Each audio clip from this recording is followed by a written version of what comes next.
আসসালামু আলাইকুম ভিউয়ার, স্বাগতম জানাচ্ছি রিভিউ এগেইনে। আজকের এই ভিডিওতে আমি আলোচনা করব পাওয়ার ফ্যাক্টর কি, পাওয়ার ফ্যাক্টর কেন ব্যবহার করা হয়, পাওয়ার ফ্যাক্টরের মান কেন কম বেশি হয় এবং পাওয়ার ফ্যাক্টরের মান 0.8 দ্বারা কি বোঝানো হয় এবং পাওয়ার ফ্যাক্টর কত প্রকার ও কি কি এবং পাওয়ার ফ্যাক্টরের মান কম বেশি হলে কি ধরনের ক্ষতি হয়।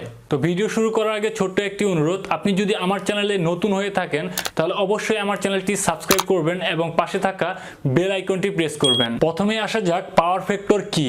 কারেন্ট এবং ভোল্টেজের মধ্যবর্তী কোণের কোসাইনের মানকেই পাওয়ার ফ্যাক্টর বলা হয়। একে cos থিটা দ্বারা প্রকাশ করা হয়। আরো সহজভাবে বললে আমরা যে পাওয়ার জেনারেট করি তার শতকরা কত ভাগ ইউজ করতে পারি বা ব্যবহার করতে পারি তাই হচ্ছে পাওয়ার ফ্যাক্টর। যদি আমরা এই পাওয়ার ফ্যাক্টরকে ম্যাথমেটিক্যালি প্রকাশ করি তাহলে power factor is equal to real power ভাগ অ্যাপারেন্ট পাওয়ার, অর্থাৎ একটি পাওয়ার যে পাওয়ার আমরা ব্যবহার করতে পারি যাকে কিলোওয়াট দ্বারা প্রকাশ করা হয় ডিভাইডেড বাই অ্যাপারেন্ট পাওয়ার বা টোটাল পাওয়ার যেটাকে আমরা কেভিএ দ্বারা প্রকাশ করি। এই অ্যাক্টিভ পাওয়ার এবং অ্যাপারেন্ট পাওয়ারের যে রেশিও তাকেই পাওয়ার ফ্যাক্টর বলা হয়। তবে এখানে বলে রাখা ভালো যে এই পাওয়ার ফ্যাক্টরের টার্মটি শুধুমাত্র এসি কারেন্টের ক্ষেত্রে প্রযোজ্য।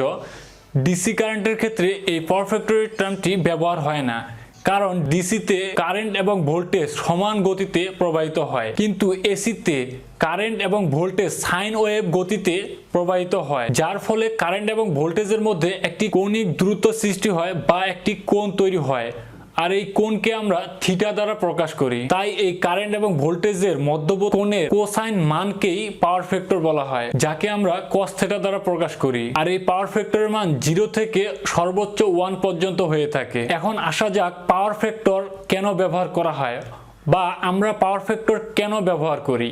শতকরা কত ভাগ কারেন্ট আমরা প্রয়োজনীয় কাজে ব্যবহার করতে পারি তা নির্ণয় করার জন্য, অর্থাৎ ইনপুট সাপ্লাই যদি 1000 কেভিএ হয় তাহলে এই ইনপুট হতে আউটপুটে আমরা কত ভোল্ট পেলাম এটা নির্ধারণ করার জন্যই পাওয়ার ফ্যাক্টর ব্যবহার করা হয়। এখন যদি আপনাকে প্রশ্ন করা হয় যে পাওয়ার ফ্যাক্টরের মান 0.8 দ্বারা আপনি কি বুঝেন, তাহলে অবশ্যই আপনার অ্যান্সারটি এমন হবে যে যদি আমাদের সিস্টেমে 100 কেভিএ সাপ্লাই পাওয়ার হলে এর আউটপুটে আমরা 80 কিলোওয়াট অ্যাক্টিভ পাওয়ার পাবো। এখন আমরা দেখব এই পাওয়ার ফ্যাক্টর কত প্রকার ও কি কি। পাওয়ার ফ্যাক্টর কত প্রকার ও কি কি এটা জানার আগে আমাদের অবশ্যই জানতে হবে আমরা যে লোডগুলো ব্যবহার করি সেই লোডগুলো মূলত কত ধরনের হয়ে থাকে। আমরা এসি সার্কিটে যে লোডগুলো ব্যবহার করি সেই লোডগুলো মূলত 3 ধরনের হয়ে থাকে, আর তা হচ্ছে রেজিস্টিভ লোড, ইন্ডাকটিভ লোড এবং ক্যাপাসিটিভ লোড। প্রথমে আসা যাক রেজিস্টিভ লোড কি। যে লোডগুলো পিওর রেজিস্ট্যান্স দ্বারা গঠিত সেই লোডগুলোকে রেজিস্টিভ লোড বলা হয়, যেমন ফিলামেন্ট ল্যাম্প,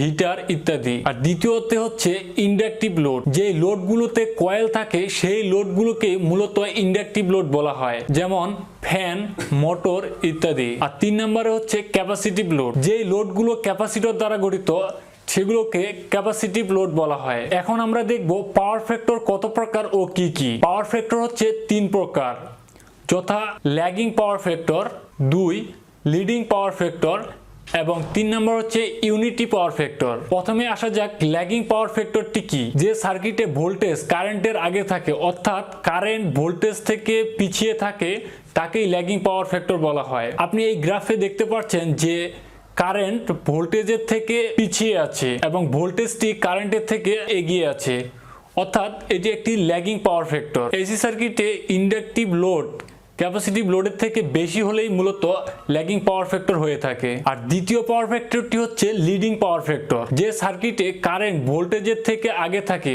অর্থাৎ ভোল্টেজ কারেন্টের থেকে পিছিয়ে থাকে, তাকেই লিডিং পাওয়ার ফ্যাক্টর বলা হয়। এখানে আপনি গ্রাফটি খেয়াল করলে বুঝতে পারবেন যে কারেন্ট ভোল্টেজের থেকে এগিয়ে আছে, অর্থাৎ এটি একটি লিডিং পাওয়ার ফ্যাক্টর গ্রাফ। অর্থাৎ যে ইলেকট্রিক লাইনে ইন্ডাকটিভ লোড ক্যাপাসিটিভ লোডের থেকে কম হবে সেখানেই এই লিডিং পাওয়ার ফ্যাক্টর হবে। আর তৃতীয় পাওয়ার ফ্যাক্টরটি হচ্ছে ইউনিটি পাওয়ার ফ্যাক্টর। যে সার্কিটে কারেন্ট এবং ভোল্টেজ সমান গতিতে চলে, অর্থাৎ যে লাইনে ইন্ডাকটিভ লোড এবং ক্যাপাসিটিভ লোড উভয়ই সমান, তাকেই ইউনিটি পাওয়ার ফ্যাক্টর বলা হয়। এই ইউনিটি পাওয়ার ফ্যাক্টরের মান সবসময় 1 হয়ে থাকে। এখন আমরা দেখব পাওয়ার ফ্যাক্টর ব্যবহার না করলে কি কি ধরনের অসুবিধার সম্মুখীন হতে হয়। কোন সিস্টেমের পাওয়ার ফ্যাক্টরের মান যত কম হবে সেই সিস্টেমের আউটপুট দক্ষতা তত কম হবে।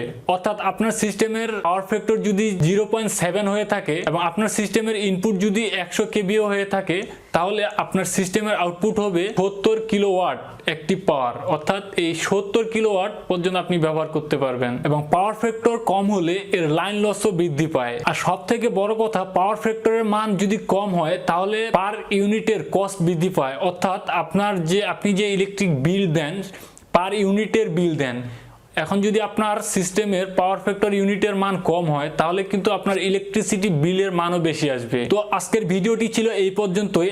এই ভিডিওর পরবর্তী অংশ আমরা আলোচনা করব যে পাওয়ার ফ্যাক্টর ইমপ্রুভমেন্ট কি পদ্ধতিতে পাওয়ার ফ্যাক্টর ইমপ্রুভমেন্ট করা যায় এবং কিভাবে ক্যাপাসিটর ব্যাংকিং পদ্ধতিতে এর ক্যালকুলেশন করতে হয়। এই ভিডিওটি যদি আপনার কাছে ভালো লেগে থাকে তাহলে অবশ্যই আমার চ্যানেলটি সাবস্ক্রাইব করবেন এবং পাশে থাকা বেল আইকনটি প্রেস করবেন। সাথে আমার ভিডিওটি অবশ্যই শেয়ার করতে ভুলবেন না। ধন্যবাদ সবাইকে।